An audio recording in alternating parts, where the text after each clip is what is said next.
Welcome back everybody to Neutrality Studies. Tonight, Selamat datang kembali di Neutrality Studies. Malam ini kita kembali bersama Kolonel Douglas MacGregor. Kolonel, selamat datang kembali. Senang bisa hadir di sini.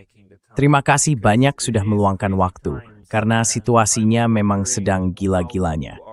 Saya ingin tahu bagaimana Anda melihat perkembangan terbaru antara Rusia, Eropa, dan Amerika Serikat. Eskalasi yang sedang terjadi, serangan drone yang masuk ke wilayah Rusia, bahkan menewaskan 20 anak sekolah di Lugansk.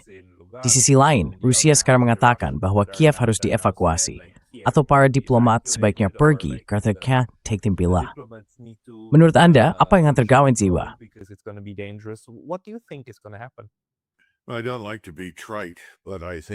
Saya nggak mau terdengar klise, tapi saya rasa kita sudah sampai pada titik perubahan strategis dalam perang di Ukraina.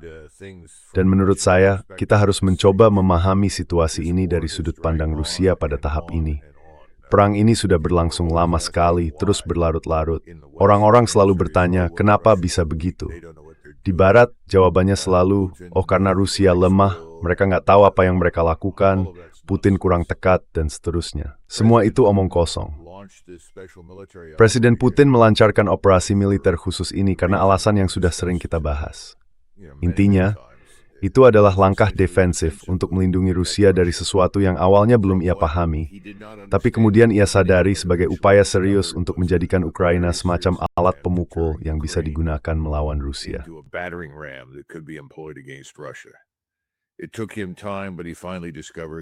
Butuh waktu baginya, tapi akhirnya dia menyadari bahwa ini bukan sekadar soal mencapai kesepakatan antara Moskow dan Kiev. Ini adalah upaya terkoordinasi di pihak Barat yang dipimpin oleh para globalis untuk menghancurkan Rusia, memecahnya, mengeksploitasinya, dan membuatnya tidak lagi relevan di panggung dunia. Ketika menjadi jelas bahwa inilah yang sebenarnya terjadi, Presiden Putin mundur sejenak dan berkata, "Lihat, sekarang saatnya kita membangun kekuatan.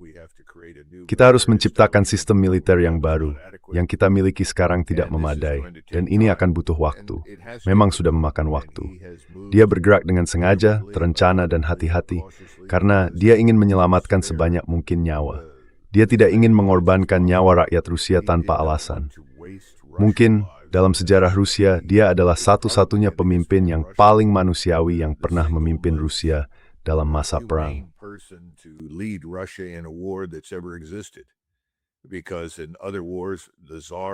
Karena dalam perang-perang sebelumnya, para Tsar dan penerus mereka selalu bersedia mengorbankan banyak nyawa demi mencapai tujuan militer mereka.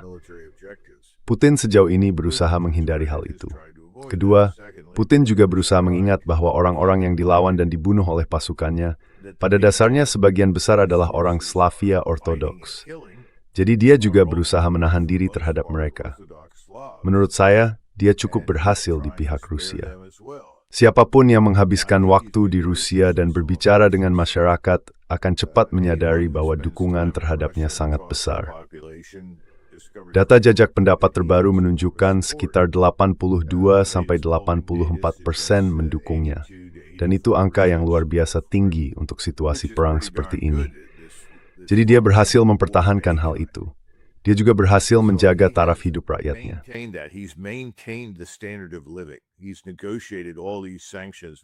Dia telah menegosiasikan semua sanksi itu dengan sangat efektif. Sampai pada titik di mana Lavrov sekarang bilang, sanksi itu sudah tidak penting lagi, karena mereka sudah menemukan cara untuk mengatasinya. Tapi dia masih punya perang di tangannya. Dia masih punya masalah di Kiev. Dan masalah itu sudah tidak lagi bersifat eksistensial seperti dulu. Dengan kata lain, pasukan Ukraina sudah hancur. Mereka kehilangan lebih dari 1 juta orang tewas. Tergantung sumber mana yang kita lihat, pasti antara 1,5 sampai 1,8 juta. Sekarang saya dengar ada yang bilang jumlahnya bahkan lebih besar. Ditambah lagi sekitar 1 juta korban luka. Sebagian besar dari mereka tidak akan pernah bisa kembali bertugas karena luka mereka terlalu parah. Intinya, dari sudut pandang militer murni, dia sangat berhasil. Rusia sangat berhasil, dan mereka telah membangun kekuatan yang benar-benar efektif.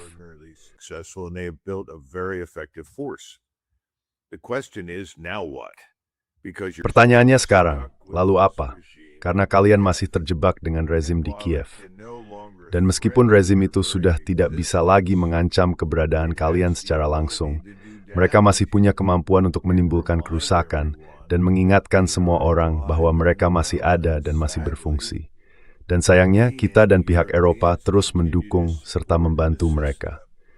Sekarang kamu tadi menyebut soal apa yang terjadi pada para siswi itu, yang benar-benar mengerikan dan menjijikan. Itu bukan pertama kalinya orang Ukraina melakukan hal seperti itu. Dan kalau kamu perhatikan baik-baik semua klaim yang dibuat Ukraina selama 4 tahun terakhir tentang apa yang katanya dilakukan oleh Rusia, hampir di setiap kasus, saya kira sekitar 90%, apa yang mereka tuduhkan pada Rusia, sebenarnya justru mereka sendiri yang melakukannya.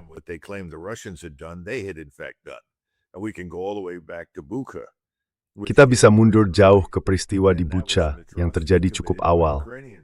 Itu adalah kekejaman yang dilakukan oleh orang Ukraina terhadap sesama warga Ukraina, bukan kekejaman yang dilakukan oleh Rusia. Jadi kita sudah pernah melalui hal seperti ini sebelumnya. Yang berbeda sekarang adalah, selain kita menyediakan komponen untuk drone jarak jauh yang berbahaya karena bisa terbang sangat jauh, kita juga ikut merencanakan jalur penerbangannya. Kita memberikan mereka intelijen. Kita menerbangkan pesawat pengintai, lalu kembali dan menyerah kepada pihak Ukraina, lokasi persis dari hampir semua radar, semua sistem pertahanan udara dan rudal, semua instalasi militer, semua fasilitas pendukung produksi, setiap kilang dan setiap tempat penyimpanan minyak.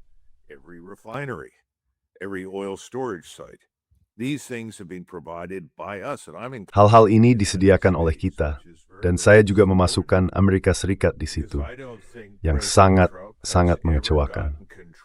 Karena saya tidak berpikir Presiden Trump pernah benar-benar mengendalikan Badan Intelijen Pusat atau lembaga lain di pemerintahan yang tampaknya berjalan otomatis dengan sikap bermusuhan terhadap Rusia.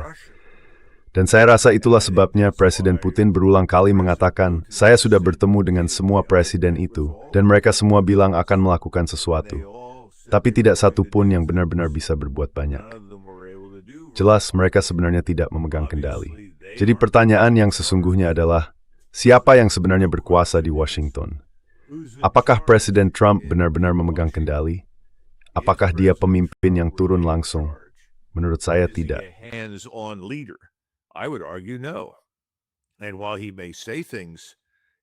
Dan meskipun dia mungkin mengatakan sesuatu dan mungkin benar-benar bermaksud begitu pada satu waktu atau waktu lainnya, dia tidak menindaklanjutinya untuk memastikan sesuatu benar-benar terjadi.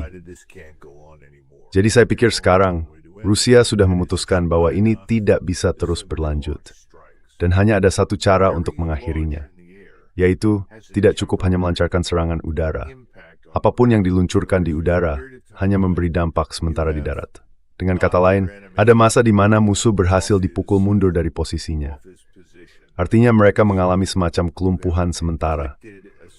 Tapi supaya itu punya dampak strategis yang nyata, harus ada tindak lanjut di darat, harus masuk dan memanfaatkan keberhasilan dari serangan itu. Rusia paham betul hal itu, dan saya rasa kita sedang berada di ambang untuk melihat hal itu terjadi.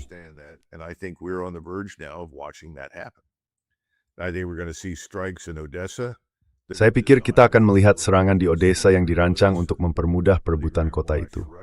Saya juga yakin kita akan melihat pasukan Rusia menyeberang dari bagian selatan Sungai Dnipro dan mengambil alih Odessa. Kenapa Odessa? Ya jelas karena itu jalur keluar ke laut. Kalau Ukraina diputus dari jalur itu, jumlah tentara bayaran yang bisa masuk ke negara itu akan berkurang. Begitu juga dengan senjata, perlengkapan, makanan, apapun itu. Ekspor pun hampir tidak mungkin. Itu sangat sulit, semua teror dikirim lewat Polandia dan perusman pelawat Senin bisa masuk ke Ukraina. Itu menciptakan logistik yang berat. Dan ini memang harus paham what is revealing. The Russians understand that has to stop. Hey, very brief intermission because Hey, sebentar aja ya, jeda singkat. Jadi aku baru aja kena ban dari YouTube. Meskipun sekarang udah balik, hal kayak gitu bisa aja terjadi lagi kapanpun.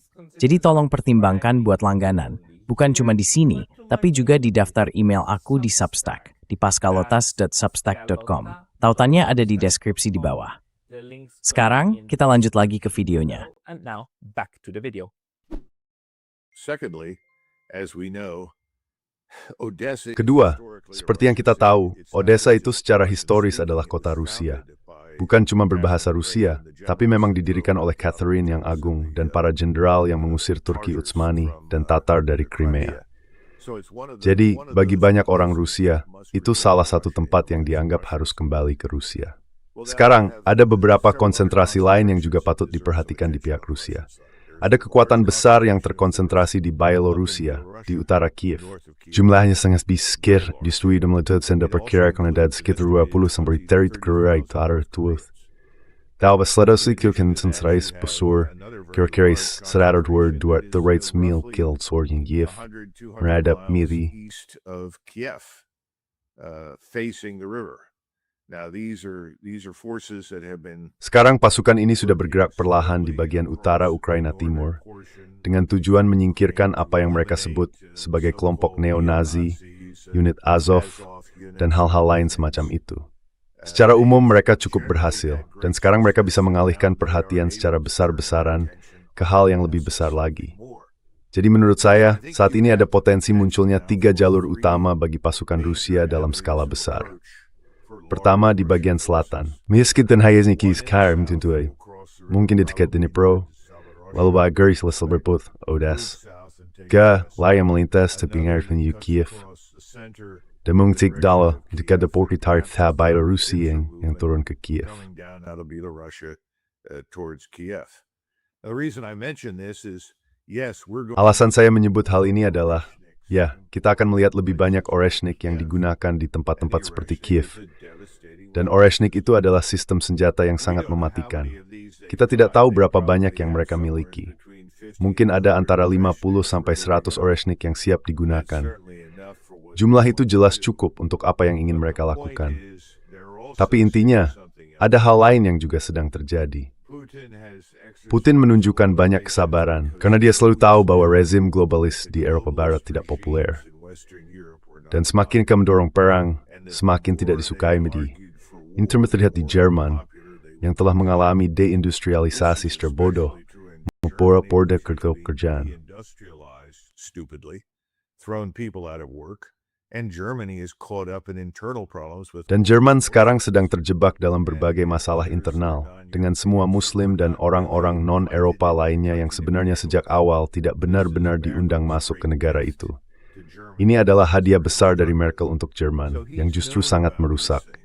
Jadi dia sudah tahu soal hal-hal ini. Dan asumsinya adalah, pada akhirnya, orang Jerman itu berpikiran jernih. Mereka akan sadar dan menyingkirkan para globalis. Sekarang hal itu tampaknya mulai terjadi. Ini sangat penting karena di Eropa, Jerman bisa dibilang adalah batu kunci dari seluruh bangunan Uni Eropa, NATO, dan semuanya. Dan dari apa yang dikatakan Alice Weidel, sangat jelas bahwa kalau AfD berkuasa, ada beberapa hal yang akan langsung terjadi. Yang pertama, mereka ingin mengakhiri perang ini. They want to end this war. They want to stop supporting and supplying. Mereka ingin berhenti mendukung dan memasok Ukraina. Kedua, mereka ingin pergi ke Moskow dan membuat kesepakatan untuk kembali membeli energi. Itu masuk akal bagi mereka. Mereka tidak mau membayar harga yang sangat tinggi untuk gas alam cair dari Amerika atau hal lain semacam itu. Dan saya pikir hal ketiga yang dinyatakan oleh Partai Alternatif untuk Jerman yang sangat penting adalah mereka ingin kita meninggalkan Jerman.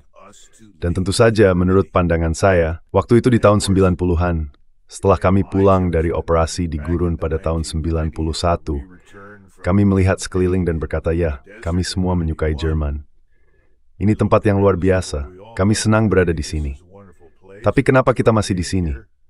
Bukankah sudah waktunya untuk mulai mengurangi kehadiran dan keluar dari Jerman?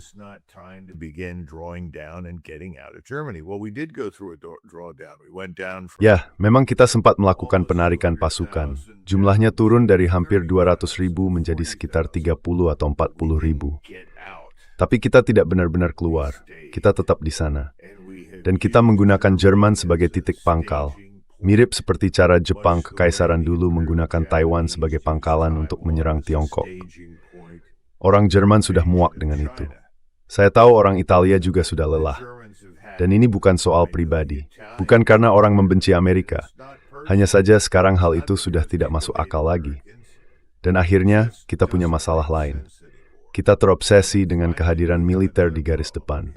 Dan yang sedang kita pelajari dengan cara yang sulit lewat Iran adalah kalau kita menempatkan terlalu banyak pasukan di depan, kemungkinan besar mereka tidak akan bertahan.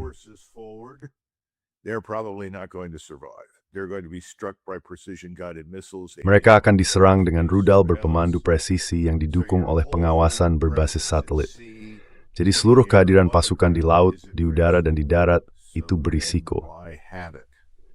Lalu kenapa harus tetap ada di sana? Kenapa menempatkan semua pasukan itu di garis depan? Kalau semua itu digabungkan, saya pikir Putin akan berkata, saya harus bergerak di darat, saya harus mengakhiri ini. Tapi ada kabar baik, orang-orang mulai berpikir lebih jernih. Jadi dia mendapatkan di fort. Nugarstalner meninggalkan globalis for. It's a step forward mencegah baju Boris Bam untuk berber dan lihat Rusia man fangit. Tidak berserang forper. I mean, do you also think that Maksud saya, apakah Anda juga berpikir mereka sedang mencoba memancing Rusia agar menyerang wilayah Baltik atau wilayah NATO lainnya, supaya bisa membuktikan bahwa Rusia itu seperti Hitler baru yang ingin menaklukkan semuanya? Dan menurut Anda, bagaimana mereka menanggapi hal itu? Maksud saya, apakah fokus pada Ukraina dan Kiev ini akan menjadi cara untuk mengatakan, tidak, kami akan menjaga perang tetap di dalam Ukraina, seperti yang sudah kami lakukan selama 4 tahun terakhir. Karena sepertinya NATO juga ingin mempertahankannya di sana. Tapi perhitungannya sekarang tampaknya mulai berubah, kan? Karena mereka merasa bisa masuk sedikit demi sedikit ke wilayah Rusia tanpa mendapat serangan balasan. Dan sekarang Rusia butuh jawaban. Pak Karaganov bahkan menyampaikan kemungkinan yang sangat menakutkan, yaitu penggunaan senjata nuklir taktis di benua Eropa.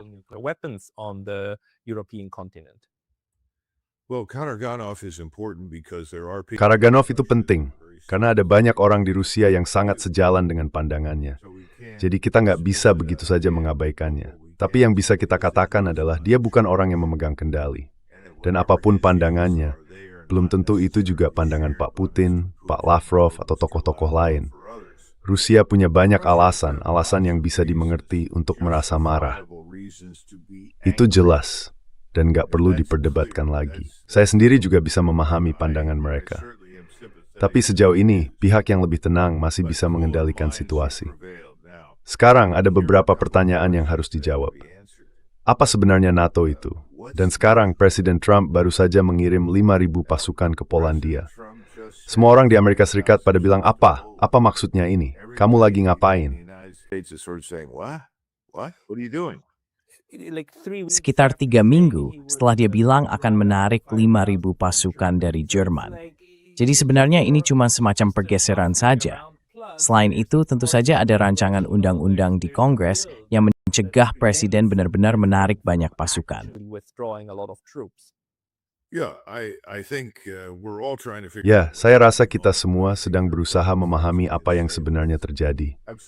Tapi ada beberapa hal yang bisa kita katakan dengan yakin.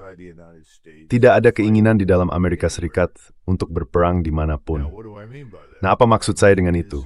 Maksud saya, kalau seseorang bilang ke rakyat Amerika, saya sudah memikirkannya matang-matang dan jelas kita harus berperang dengan Rusia.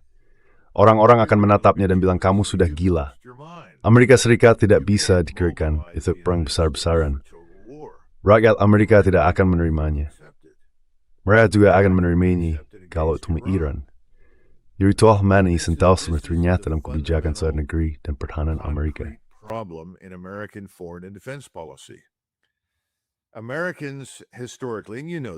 Orang Amerika secara historis, dan kamu tahu ini Pascal, dari pengalamanmu di Amerika Serikat dan Amerika Utara, 90% dari penduduk Amerika pada hari biasa sama sekali tidak peduli dengan apa yang terjadi di luar perbatasan negaranya. Mereka memang tidak peduli. Kalau kamu dan saya pergi ke negara bagian Washington, ke kota Seattle, atau mampir ke Kansas City atau New Orleans di Louisiana, lalu kita tanya, menurut Anda, bagaimana dengan NATO? Saya berani bertaruh, lebih dari separuh orang akan menjawab, maksudnya apa? NATO itu apa? Mereka bahkan tidak tahu. Lalu kalau kita bilang, orang Rusia itu jahat, mereka mungkin akan bilang, ya mungkin saja mereka jahat, tapi kenapa kamu membicarakan itu? Dan kalau kita lanjut, kita akan berperang.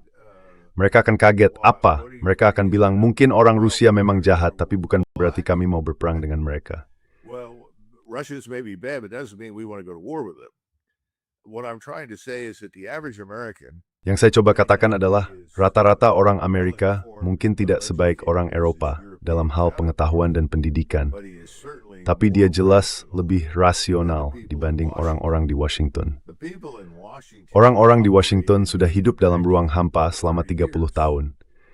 Mereka dibiarkan memindahkan pasukan kemanapun mereka mau, menyerang siapapun yang tidak mereka sukai, dan melancarkan serangan terhadap siapapun yang mereka pilih. Selama itu, tidak berdampak pada siapapun di dalam negeri. Dan mereka selalu lolos begitu saja. Bukan cuma selama 30 tahun terakhir, saya bahkan berpendapat mereka sudah lolos sejak masa Perang Vietnam. Masalah di Vietnam waktu itu sangat jelas. Kita bangkrut ketika perang berakhir. Itulah sebabnya kita keluar dari standar emas. Jadi Johnson tidak repot-repot mencalonkan diri lagi. Dia tahu dia tidak punya peluang untuk menang.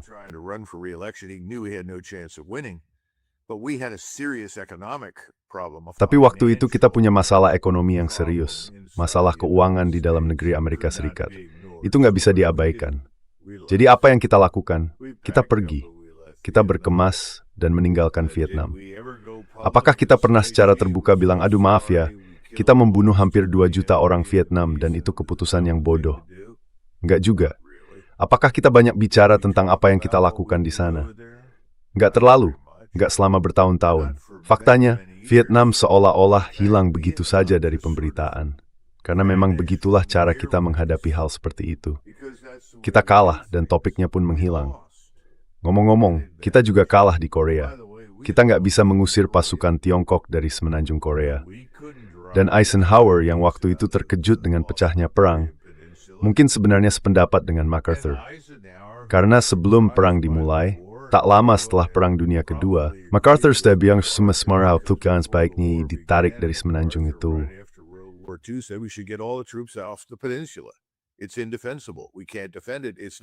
Itu tidak bisa dibenarkan. Kita tidak bisa membelanya. Itu bukan bagian dari wilayah keamanan kita. Wilayah keamanan kita dimulai dari pesisir Jepang. Tapi Departemen Luar Negeri bilang, tidak, Jenderal. Kita akan tetap di Korea. Jadi kita tetap di Korea. Dan kita dapat perang. Maksud saya sekarang kita sampai di titik yang mirip. Kita sudah kalah, kita kalah di mana-mana, kita kalah di Irak, kita kalah di Afghanistan, tapi tidak ada yang peduli, karena seolah-olah tidak ada dampaknya. Sekarang dampaknya terasa. Kalau kita lihat kembali ke bulan April yang sebenarnya belum lama, situasinya jauh lebih buruk sekarang. Tapi waktu itu inflasi naik dari sekitar 3,2% menjadi 3,8%.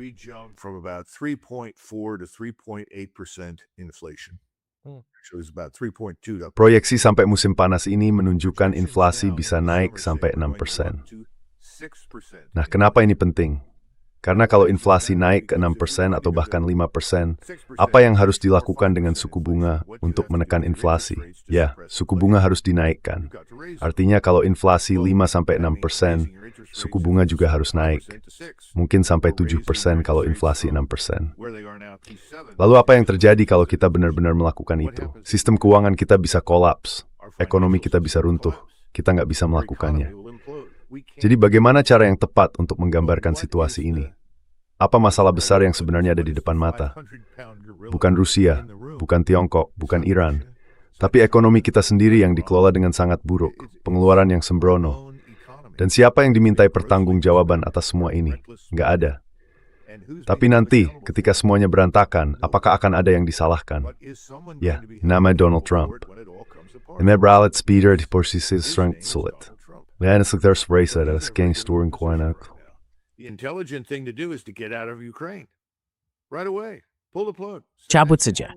Sudah cukup. Keluar di teluk buat kesepakatan dengan Iran in Prague. And also to move beyond that, the Koreans would. Dan juga, kalau kita lihat lebih jauh, orang Korea sebenarnya sangat ingin kita keluar dari semenanjung Korea supaya mereka bisa memimpin negaranya sendiri.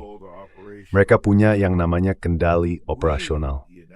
Saat ini, Jenderal Bintang 4 Amerika Serikat di semenanjung Korea memegang komando atas semua pasukan di sana.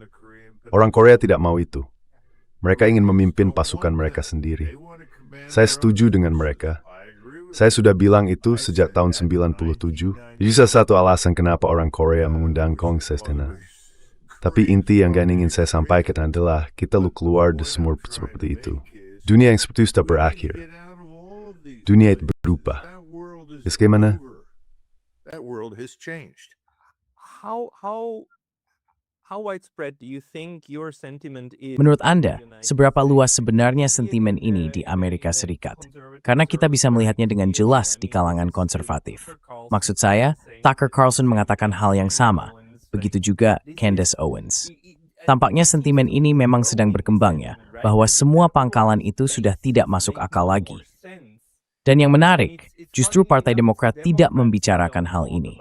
Kalangan kiri seolah membiarkannya begitu saja. Dan tentu saja, masih ada para neokonservatif yang tetap bertahan, meskipun bahkan Robert Kagan sekarang mengakui bahwa perang Irak adalah kegagalan.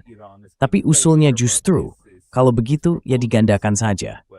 Tapi sekarang rasanya sudah makin tak terelakkan, bukan, untuk mulai mengakhiri seluruh sistem pangkalan ini. Wind this whole base system down. Well, when we say inevitable, I suppose you can say Ya, kalau kita bilang itu tak terhindarkan, saya rasa bisa dibilang begitu. the problem is Saya pikir Anda mungkin benar. party you're talking Masalahnya, ini nggak ada hubungannya dengan partai manapun yang kita bicarakan. many Dua-duanya, selama puluhan tahun, sama-sama diuntungkan dari pengeluaran yang sembrono.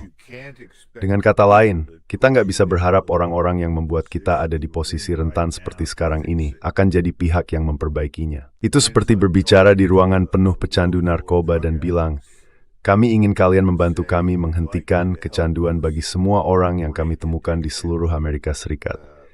Dan karena kalian juga pecandu, kami yakin kalian akan membantu kami. Ya, itu mustahil. Pecandu dengan membantu orang lain keluar dari masalah yang sama. That's impossible. The addict is not going to help other people get off the problem. We cannot expect this government to fix it. Kita nggak bisa berharap pemerintah ini bisa memperbaiki dirinya sendiri. Jadi menurut saya pemerintah ini akan gagal. Saya rasa kesanalah arah kita sekarang. Ini akan runtuh dari dalam. Dan hal ini sulit banget dipahami oleh banyak orang dimanapun di dunia. Karena, ya, entah kamu orang Eropa, tadi pagi saya baru saja telepon dengan seseorang yang sedang ikut konferensi di Beograd. Dan apa yang dia bilang? Oh, Amerika Serikat tuh kekuatan yang nggak bisa dikalahkan, nggak bisa ditembus. Mana buktinya kalau ada yang bakal berubah? Nah, orang juga bilang hal yang sama tepat sebelum Uni Soviet runtuh. Saya masih ingat jelas waktu itu. Saya baru saja lulus dari sekolah pasca sarjana. I remember it vividly. I had just come out of graduate school. I just published my PhD. And Saya baru saja menerbitkan disertasi doktor saya dengan Cambridge University Press. Waktu itu saya sedang menelepon seorang teman di Inggris dan dia bilang, kau tahu Doug, aku rasa semuanya akan mulai runtuh. Saya jawab, ya, saya juga berpikir begitu. Saya hanya belum tahu kapan. Dan itulah yang saya tulis di disertasi saya. Cepat atau lambat, semuanya akan runtuh. Tapi dia bilang, aku rasa waktunya sudah dekat. Dan benar saja, dalam sebulan atau 2 bulan, tiba-tiba orang-orang Jerman Timur berbondong-bondong naik kereta, berkendara ke seluruh Jerman Timur, berusaha mencari jalan masuk ke Jerman Barat. Tiba-tiba tembok Berlin runtuh. Begitu saja, cepat sekali, satu persatu. Saya rasa hal yang sama terjadi pada kita. I think that's what's going to happen with us. I think suddenly somebody's going to say, wait a minute, we can't go on. Saya rasa tiba-tiba akan ada seseorang yang berkata, tunggu dulu, kita nggak bisa terus begini. Kita harus segera melakukan penyesuaian. Dan semuanya akan dilakukan dengan buruk. Menurut saya, ini akan jadi pengulangan dari sesuatu yang pernah kita lihat di Afghanistan. Waktu kita keluar dari Afghanistan, semua orang di Washington menolak untuk pergi dari sana. Lalu tiba-tiba Presiden berkata, sudah, kita keluar. Dan narikan yang serampangan itu membuat kita terlihat bodoh, membuat kita tampak tidak kompeten, membuat militer terlihat sangat buruk. Nah, saya pikir hal seperti itu akan terjadi lagi, karena keadaan darurat di dalam negeri akan lebih penting daripada apapun yang terjadi di luar negeri. Will outweigh the importance of anything overseas. But what would be the scenario? I mean, Seperti apa skenarionya? Maksud saya, Uni Soviet, Duta Besar Jack Matlock sering menekankan hal itu, bahwa Perang Dingin tidak berakhir ketika Uni Soviet runtuh. Perang Dingin sebenarnya berakhir pada tahun 89, ketika Amerika Serikat dan Uni Soviet bernegosiasi untuk mengakhirinya, memungkinkan reunifikasi, dan mencapai berbagai kesepakatan yang saling menguntungkan. 2 tahun kemudian, Uni Soviet kolaps karena alasan yang berkaitan, tapi berbeda. Lalu negara itu terpecah tentu saja, jadi 14 atau 15 bagian. Tapi Amerika Serikat, hal seperti itu sama sekali tidak terpikirkan, kan? Maksud saya, 50 negara bagian itu tidak mungkin tiba-tiba bubar begitu saja, dan seterusnya. Jadi kalau bicara tentang pembaruan internal di Amerika, seperti apa bentuknya? But let's back up. Tapi mari kita mundur sedikit. Ambassador Matlock Duta Besar Matlock yang sangat saya dan sukai sedang membicarakan hal yang sangat berbeda. talking about something Beliau sedang membicarakan penarikan pasukan Soviet dari Eropa Timur. Soviet forces from Eastern Europe. Ya, We weren't negotiating the dissolution of the Soviet. Kita waktu itu bukan sedang bernegosiasi soal pembubaran Uni Soviet. Yang kita bicarakan adalah penarikan pasukan mereka. And Gorbachev, who Dua hal yang sangat berbeda. Dan Gorbachev itu orang yang cerdas. Sekarang di Rusia, banyak yang mengkritik dia, bilang dia menyerah terlalu banyak, terlalu cepat, dan seterusnya. all misleading. Tapi itu menyesatkan. Situation in Kondisi di dalam Uni Soviet saat itu sudah sangat rapuh. Dia menarik pasukan-pasukan itu, dia tahu caranya, dan dia melakukannya dengan sangat baik. Coba bandingkan penarikan pasukan terbesar Uni Soviet di Eropa Timur, dari Jerman Timur, dengan penarikan pasukan kita dari Afghanistan. Penarikan mereka jauh lebih baik, dan waktu itu, Rusia tidak terlihat seperti sedang runtuh. Runtuhnya baru terjadi kemudian, karena alasan yang sama sekali tidak ada hubungannya dengan penarikan dari Eropa Timur, tapi sepenuhnya karena kontradiksi internal. withdrawal from Eastern Europe, and everything to do with internal contradictions. I'm saying our internal contradictions. Yang saya maksud adalah kontradiksi di dalam negeri kita sendiri yang akan memaksa kita keluar. Siapapun yang berkuasa, bisa saja Donald Trump, kalau dia ragu atau menolak bertindak, dia akan digantikan dan orang lain akan masuk untuk melakukannya. Tapi kita juga akan menarik diri dari dunia luar, karena kita sudah tidak mampu lagi bertahan di sana. Kita tidak akan sanggup membayar semua kewajiban kepada masyarakat di dalam negeri. Kita punya banyak sekali tanggungan yang belum dibiayai. Kita sedang kesulitan dengan program jaminan sosial, Medicare, dan Medicaid. Ada sekitar 2.000 program redistribusi yang dirancang sebagai bantuan sosial. Semua itu tidak terjangkau lagi. Tidak ada yang mau mengambil langkah untuk mengubahnya, karena tidak populer. Tapi semua ini harus berubah. Dan hal yang paling mudah untuk dipotong adalah anggaran pertahanan.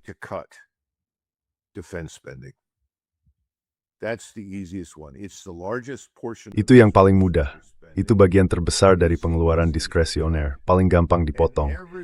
Dan semua orang akan menolaknya, terutama para perwira tinggi di militer, karena artinya mereka kehilangan jabatan. Kita punya markas di mana-mana. Kita punya 43-44 jenderal bintang 4. Itu konyol. Di puncak Perang Dunia Kedua, kita cuma punya 7. Menjelang akhir perang, kita memang mempromosikan beberapa orang jadi bintang 4 sebagai penghargaan. Dikasih pangkat 4 bintang, semacam ucapan terima kasih kamu sudah bekerja dengan baik. Kita bahkan mempromosikan orang jadi bintang 5 juga sebagai penghargaan. Sama saja. Tapi maksud saya, struktur kita terlalu berat di atas dan itu menyedihkan. Kalau kita lihat jumlah kecil prajurit, pelaut, penerbang, dan marinir yang benar-benar bisa kita kirim bertempur, lalu bandingkannya dengan jumlah laksamana dan jenderal yang kita punya, perbandingannya jauh sekali.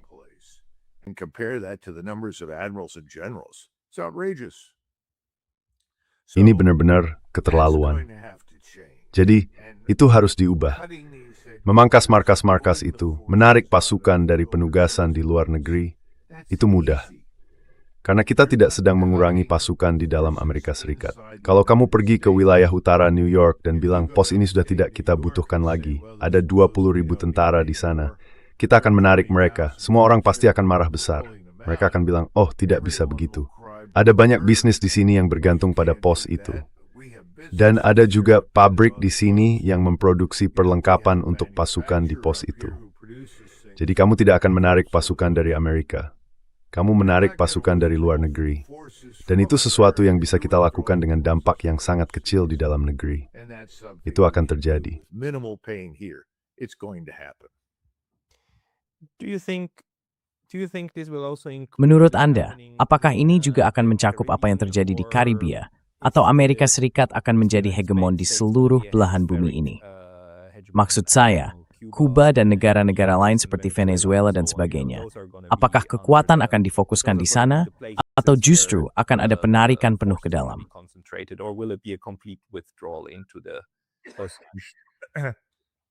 Excuse me. Permisi. Saya akan bilang begini. Kita sudah jadi hegemon di belahan bumi ini sejak tahun 1846. Ya, sejak kita mengalahkan Meksiko.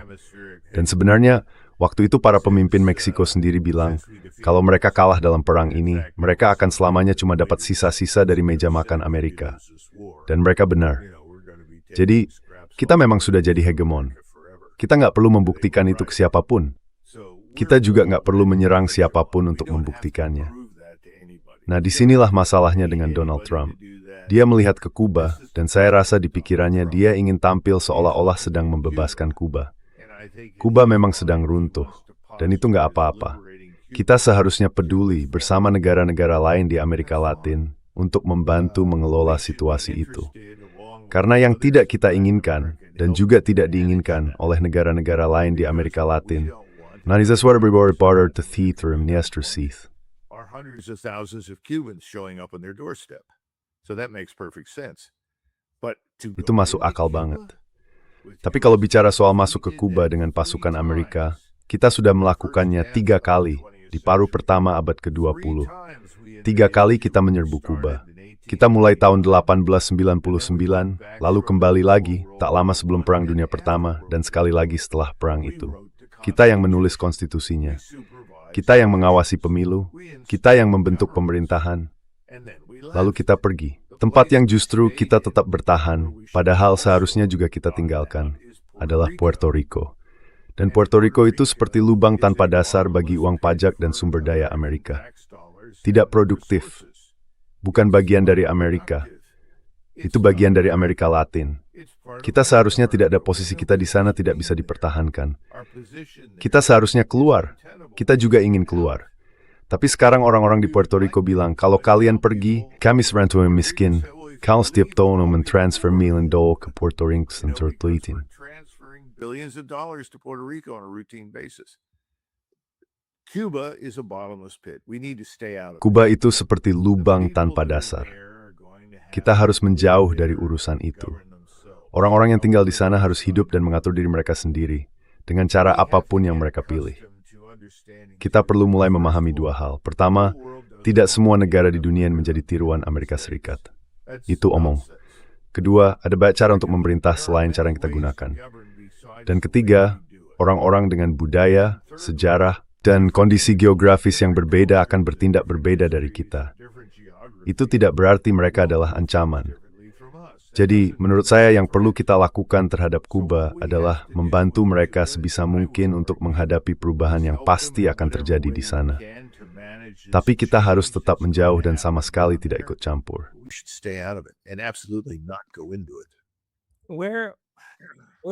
Menurut Anda, dari mana asalnya pandangan seperti itu? Bahwa masih ada sebagian besar kalangan establishment di Amerika Serikat saat ini dan juga di Eropa yang tidak bisa berpikir di luar kategori seperti itu. Bahwa pihak lain harus seperti kita. Kalau tidak, mereka dianggap ancaman. Dari mana rasa tidak aman itu muncul?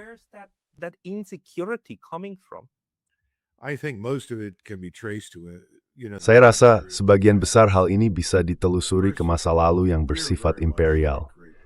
Pertama-tama, kita sangat mirip dengan Inggris Raya. Orang perlu memahami bahwa, seperti Inggris Raya, kita bukan kekuatan darat benua. Memang kita berada di belahan barat, di wilayah kontinental, dan tentu saja kita bisa membentuk pasukan besar kalau kita mau. Tapi secara historis, kita tidak melakukan itu. Kita pada dasarnya adalah kekuatan maritim dan dirgantara. Dengan kata lain, kita datang lewat laut, kita datang lewat udara. Dan ketika semuanya selesai, kita pulang lewat laut. Nah, itu semuanya sekelip bersela. That's the problem right now in the Persian Gulf. We picked this country, Iran, to attack. Kita memilih negara ini, Iran, untuk diserang atas desakan Israel dan para agen Israel di Amerika Serikat. Mereka bersikeras bahwa kalau kita tidak menghancurkan Iran, Kalau kita tidak bisa memenggal kepemimpinannya, kalau kita tidak bisa mengganti rezimnya, maka kita harus menghancurkannya. Karena itu dianggap penting dan mutlak bagi kelangsungan hidup Israel. Nah, Donald Trump mempercayai hal itu. Dia menerima gagasan itu dan memutuskan untuk melakukan apapun yang bisa dia lakukan untuk menghancurkan Iran. Dia sering membuat pernyataan tentang mengakhiri sebuah peradaban dalam semalam. Kemarin, dia bahkan bicara soal meledakkan Oman. Maksud saya, ini benar-benar omong kosong yang tidak masuk akal. Tidak seharusnya dia mengatakan hal seperti itu, tapi begitulah yang dia katakan. Tapi ada satu masalah besar. Kamu tidak bisa menaklukkan Iran. You cannot conquer Iran. In Haladu, Well, it's surrounded on three sides by some of the Wilayah itu dikelilingi di tiga sisinya oleh beberapa pegunungan tertinggi di dunia. Jadi jelas bukan medan yang menguntungkan untuk pasukan militer. Di bagian selatan ada gurun yang hampir mustahil dilalui. Suhunya di Iran bagian selatan sekarang sekitar 60 derajat Celcius. Jelas itu bukan kondisi yang membantu. Dengan kata lain, orang Iran tahu mereka bisa menahan banyak tekanan dan mereka bisa bertahan lebih lama dari kita. Dan, ngomong-ngomong, dengan biaya yang hanya sebagian kecil dari apa yang kita habiskan untuk pasukan bergaya Perang Dunia Kedua, apa yang mereka lakukan? Mereka berinvestasi dengan sangat cerdas di teknologi rudal dan sistem tanpa awak. Mereka juga punya akses ke satelit berkat bantuan dari Tiongkok dan Rusia yang memberi mereka data sasaran secara instan. Jadi mereka bisa menyerang target manapun dalam jarak sekitar 800 sampai 1100 km dari perbatasan mereka. Ispormiao kat membenara as a streak of carrot tongue, das personally in our heel matter, des Latin steligi. U.S. Navy is sitting 300 miles south of the Persian Gulf. It's not an accident. They don't particularly care to lose. Ini bukan kebetulan. Mereka sebenarnya tidak ingin kehilangan kapal-kapal mereka. Tapi apa artinya ini bagi kita? Ini menunjukkan bahwa cara berperang sudah berubah. Alat-alat lama sudah tidak berfungsi lagi. Tapi alat-alat lama itu juga merupakan warisan dari masa kekaisaran dulu. Dan kita sekarang dengan cara yang baru adalah tiruan dari kekaisaran Inggris lama. Dan tentu saja ada juga Prancis, Belanda, Belgia, dan sampai batas tertentu Spanyol serta Portugal. Mereka semua pernah terlibat dalam urusan kekaisaran. Mereka semua pernah terlibat dalam urusan kolonial. Jadi setiap kali kita pergi ke suatu tempat untuk berperang atau berurusan dengan pihak lain, kita selalu menoleh ke sekutu-sekutu Eropa kita. Tapi siapa sebenarnya sekutu yang datang membantu? Ya, kekuatan kolonial lama. Mereka bersiap dan datang bersama kita. Karena menurut mereka itu membuat mereka tetap relevan. Tapi sebenarnya itu sudah tidak relevan lagi. But it's not relevant. It's stupid. It doesn't make any sense. Itu bodoh, nggak masuk akal sama sekali. Sekarang, siapa yang nggak cocok dengan paradigma itu di Eropa?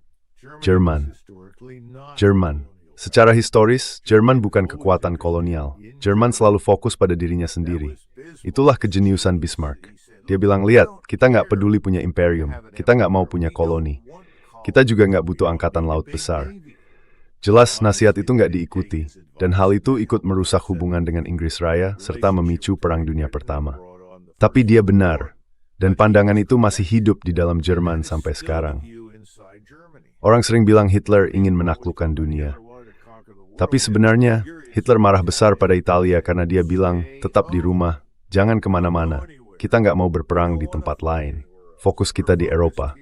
Ini bukan hal baru, tapi ini sesuatu yang sering kita salah pahami. This is something we don't understand. So it's not surprising at all that you would see the Germans. Jadi nggak heran sama sekali kalau orang Jerman berdiri dan bilang nggak, kami nggak mau ikut terlibat dalam urusan di Irak. Mereka juga sebenarnya nggak mau ada di Afghanistan, kan? Orang Jerman waktu itu bikin pos kecil banget di Afghanistan dan semua orang suka karena mereka rutin bawa bir yang enak hampir setiap minggu. Tapi mereka jarang banget keluar dari pos itu. Dan kenapa harus keluar? Mereka memang nggak mau ada di sana, tapi terikat kewajiban lewat NATO. Ya, mau nggak mau harus turun ke sana, harus hadapi semua hal yang nggak masuk akal itu. Menurut saya kebanyakan orang Eropa sekarang nggak jauh beda dari orang Jerman. Mayoritas orang Eropa nggak tertarik keliling dunia, kecuali sebagai turis. Kita juga orang Amerika sama aja. Kita nggak tertarik pergi kemana-mana, kecuali buat liburan. We're not interested in going anywhere unless we're tourists. But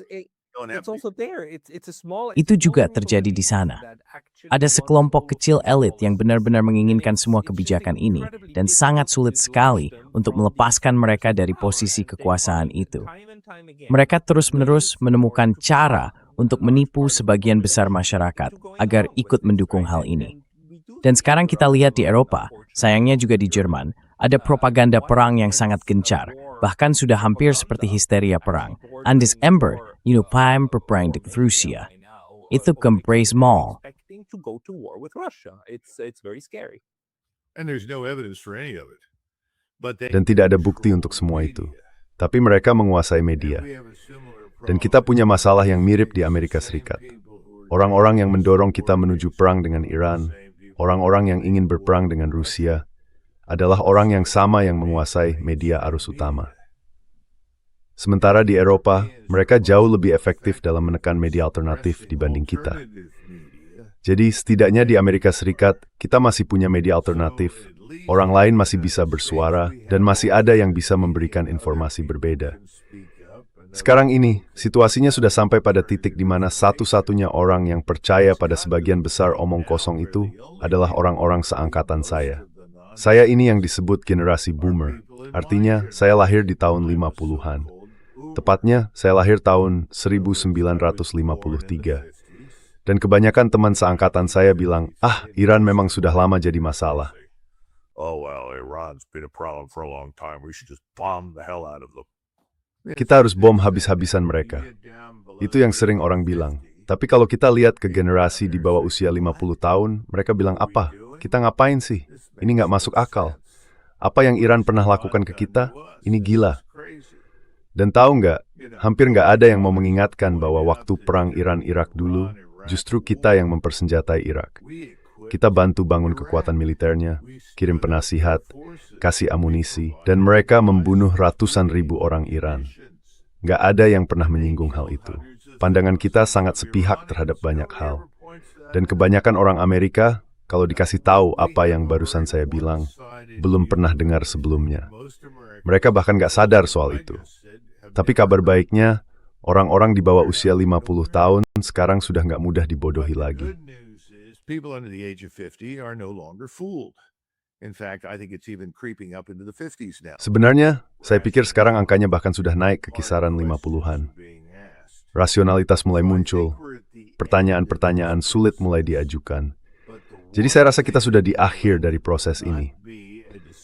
Tapi hal yang benar-benar akan mengakhirinya bukanlah keputusan dari orang-orang waras, masuk akal, dan seimbang di Washington. Karena orang seperti itu tidak ada. Yang akan mengakhirinya adalah faktor keuangan. Itu yang akan menghentikan semuanya. Kita akan berada dalam posisi seburuk yang dialami Richard Nixon setelah Johnson meninggalkan jabatannya. Ingat, waktu itu dia menghentikan sementara sistem standar emas kan? Karena dia tidak punya cara lain untuk menghadapi krisis itu. Pilihannya cuma dua, melakukan itu atau negara masuk ke dalam gagal bayar. Dia memang berencana untuk kembali ke standar emas di masa depan.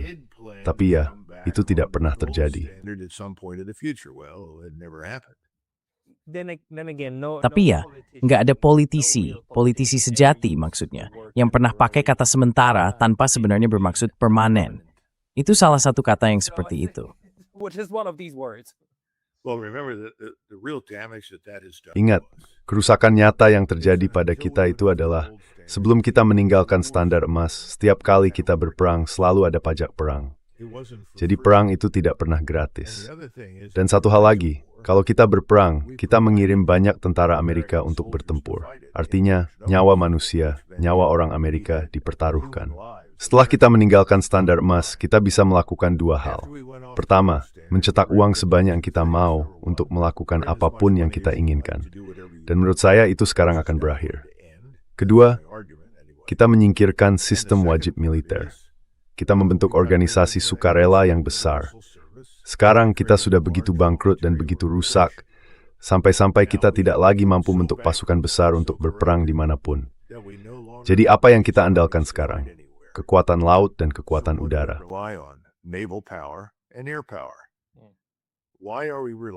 Ya, kenapa kita begitu mengandalkan kekuatan udara dan laut? Ya, itu agak seperti hubungan tanpa konsekuensi. Maksud saya, kamu bisa mengebom seseorang di suatu tempat, dan kemungkinan besar kamu tidak akan kehilangan banyak orang saat melakukannya. Hal yang sama juga berlaku di laut. Ya sudah, tinggal menjauh sedikit ke lepas pantai, buat rudal yang jangkauannya lebih jauh. Kamu tidak perlu khawatir soal korban. Itu teorinya. Tapi saya pikir kita sudah sampai di akhir masa itu. Ini terus terang saja adalah napas terakhirnya, terutama dengan Iran. Saya rasa setelah ini semuanya selesai. Kita akan berhenti karena kita tahu risikonya terlalu besar, tapi bukan karena tiba-tiba muncul rasionalitas di Washington. Ini akan terjadi karena kebutuhan yang tidak bisa dihindari, terutama karena alasan keuangan dan ekonomi.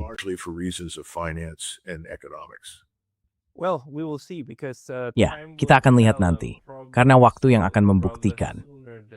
Dan sepertinya mungkin lebih cepat daripada yang kita kira, karena tampaknya ada sesuatu yang memang sudah tidak berjalan dengan baik di sistemnya. Kolonel, terima kasih banyak atas waktunya. Bagi yang ingin membaca lebih banyak tulisan Anda, atau melihat lebih banyak karya Anda, kemana mereka bisa pergi untuk menemukannya?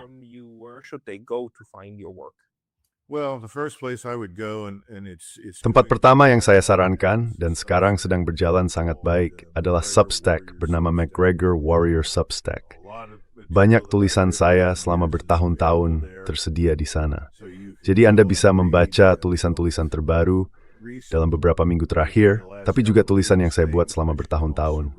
Alasan saya menaruh semuanya di sana adalah karena ada hal-hal seperti kesaksian saya di hadapan Komite Angkatan Bersenjata Senat pada tahun 2017 dan makalah yang saya tulis untuk RFK Junior saat dia mencalonkan diri sebagai presiden, berjudul Taming the War State. Semua itu bersumber dari pekerjaan yang saya kumpulkan selama 20-30 tahun.